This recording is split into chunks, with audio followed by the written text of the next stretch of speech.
Prepare to embark on a journey through worlds beyond imagination, where demons lurk, legends awaken, and tales unfold. So fasten your seatbelt and sharpen your blades for some amazing games from the past and present on PlayStation.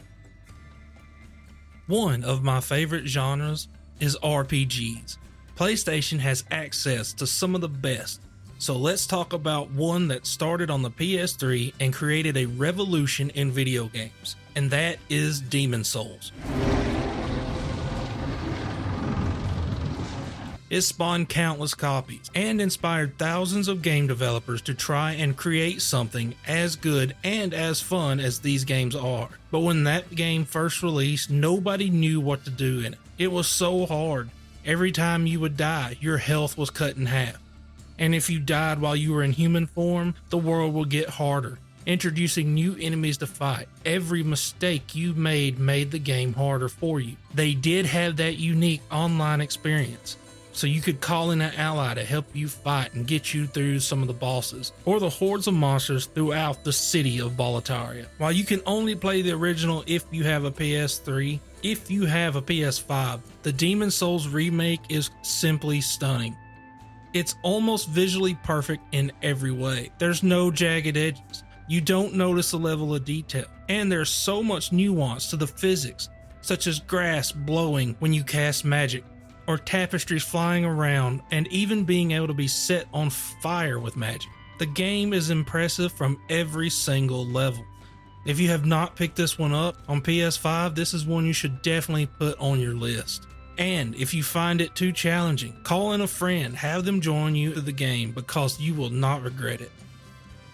Now we have to go back to the PS1 for this one. And of course, it's Legend of Dragoon. This game is one of the best turn-based RPGs out there. It features a unique combat system that keeps you engaged in battle. Instead of just hitting the button to attack, you had to time your attacks to create combos. And then you could also transform into a dragoon, equipping you with this incredible looking armor that gives you the power of a dragon. This game is amazing. And now with Sony doing backwards compatibility for some of these older titles, we have access to them again, and it looks great. The music is still engaging, the gameplay is still fun, and the story is incredible. The journey with Dart and his friends, learning about his father's legacy and the history of the Dragoons and the battles they fought in, it's just an amazing RPG. Now, there are a few honorable mentions that I just have to put out there, and these are PS2 versions of games running on PS4 and PS5. One is Rogue Galaxy. It's set in space, where your spaceships are pirate ships. It's one of those games that's just different from a different era that you don't see much anymore. And the same thing goes for the next one, and that is Ark the Lad Twilight of Spirits. I bought this game not knowing how it played or anything about it back on PS2, and I was blown away by its two different characters that you play through and its battle system. It's a strategic style RPG, but at the same time it's more in line with a classic RPG. You can maneuver your character around the backside of an enemy to do more damage, or place your long-range people at the back and let them take full advantage with long-range shots. It's a very fun and different RPG with a great story. I would talk more about it, but I don't want to spoil it in case anybody wants to pick this one up. Next up, some racing games. Now, as I said before, I'm not the biggest fan of simulator style racing games, but for some reason I fell in love with Gran Turismo 7. I think a lot of it has to do with the controller and playing this game on PS5. Being able to feel the brakes and acceleration through the triggers just makes a world of difference in how these games play. And not to mention the fact that it's just completely gorgeous at times. They keep adding more and more content, more cars to collect, and the game is the Smithsonian version of a car museum. Another one on PS5 that is so good because of the controller, and it changes the way the game feels in every possible way, is Dirt 5. When this game launched, I was blown away by how good it felt to play and drive. It's so intuitive. You learn to feel the road and everything you're doing through the controller. Whether you're driving through snow, rain, or on ice, it just makes the game very fun to play.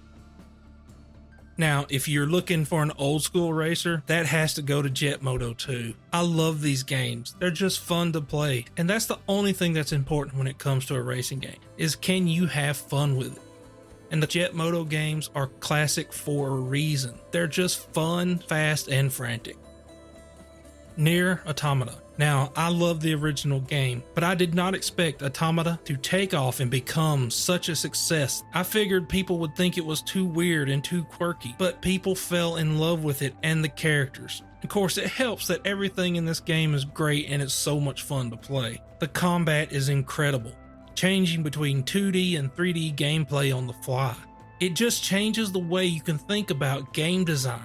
And the story itself, having to be beaten multiple times to progress further and further into it, is such a fun and unique way to play a game. This is a game that is going to go down as a classic. God of War. Now, any God of War game is great, but the two new ones, God of War 2016 and Ragnarok, are some of the best action games out there. They are huge, beautiful worlds that take you on a journey to the realm of Viking lore, with some phenomenal acting, amazing world design, and two of my favorite characters ever in a game, Brock and Sindri. They will make you laugh every time those two are on screen. Samurai! Do you surrender? Cowards without honor deserve no mercy. No mercy! This one just has to be here, and that is Ghost of Tsushima. This is one of those games that is just special. It's a game, instead of pushing boundaries that you see from most AAA titles, they decided to do it in a different direction by pushing environmental animations as the main world detail. Everything in this world moves. It's such a beauty to watch in motion, from grass blowing in the wind, or the trees or cherry blossoms blowing through the air. It's just simply stunning. The combat is great and fun as well, to either go in as a samurai or go into battle as a ninja, stealthily doing things in dark, and that has an effect on the weather in the game, which is a pretty cool touch. They even added in Kurosawa mode as a different visual effect. The game is only in black and white if you want to play it that way. And the DLC is incredible. When you first step onto the shores of Iki Island and you get into the world and you see kudzu spinning across the ground to the trees, you have never seen anything like it in a video game, all moving with the wind. This game still easily looks better than just about anything out there because of their focus on motion and the attention to detail and how much it can enhance a game far beyond polygon counts. When it comes to adventure games, no one does it better than PlayStation. And Ratchet & Clank is one of those games that has been around since the early days of PS2. While you can stream the classic games to the PS Plus collection, I suggest playing the Ratchet & Clank remake on PS4. It is one of the most beautiful games you will ever play. Then, somehow, Insomniac Games turn around and up the ante with Ratchet & Clank Rift Apart. This game is unbelievably detailed, featuring ray tracing effects, and multiple performance modes. If there was ever a game that is close to Pixar animation, it's the Ratchet & Clank games. The gameplay is also phenomenal. They are always full of unique weaponry, world design, and platforming. Over the years, Ratchet & Clank has become an icon for platforming adventure games, and I hope to see this series continue. You overlooked one little detail, didn't you, partner? What? Face it, genius, you've been played. Oh, really? Hey! Jackass, you're ruining the show here. Ah, what a shame. Then we have a collection of 3 of the best action-adventure games ever made, and that is Uncharted. Now, I prefer the collection over 4 because I love the art style better, and the writing of the games is also better. But when it comes to the one that you must play out of all of them, it's Uncharted 2. This is probably going to be one of my top 5 games ever made. There is no downside to it. It's almost perfect from beginning to end. And the Blue Point remake in the collection, being able to play it at 60 frames a second and those high quality textures, it's just beautiful to look at. Nathan Drake has taken us on many journeys, finding El Dorado, the Chintamani Stone, and Henry Avery's treasures. These games are just wonderful adventures, like the original Indiana Jones movies. They just capture that imagination of adventure that everyone loves. Shadow of the Colossus. It's an incredible journey that no game has been able to replicate since.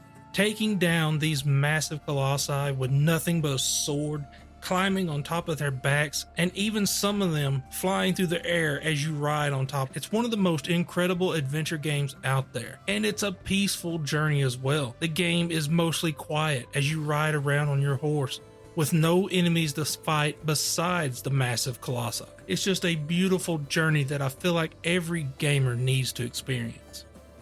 And then there's Days Gone. I have done a full video on this game because it deserves all the attention in the world, because it was reviewed so harshly by critics, yet when gamers got their hands on it, they showed so much love for this game, and it deserves it. It is one of the best open world horror adventure titles out there. The story is great, the gameplay is great, and it's so much fun when you get your motorcycle fully upgraded and you're just able to drive around Oregon on a bike, jumping over broken bridges, running from freakers, and just trying to survive. And then, if you want more of a challenge, they added in a new difficulty mode that changes the way you have to play the game. So, there you have it, at least for now, because if I don't stop myself, this video will become an hour long, the same way with my Xbox video. Hopefully you decide to check out some of these classic titles that maybe you have never played, maybe because you didn't on the console, or maybe you just missed out because they were out before you were. These are some games that I think anyone jumping into PlayStation would have a good time with. And if you have any more that you recommend, please leave them down in the comments section below. And would you kindly leave a like and subscribe, and I will talk to y'all later.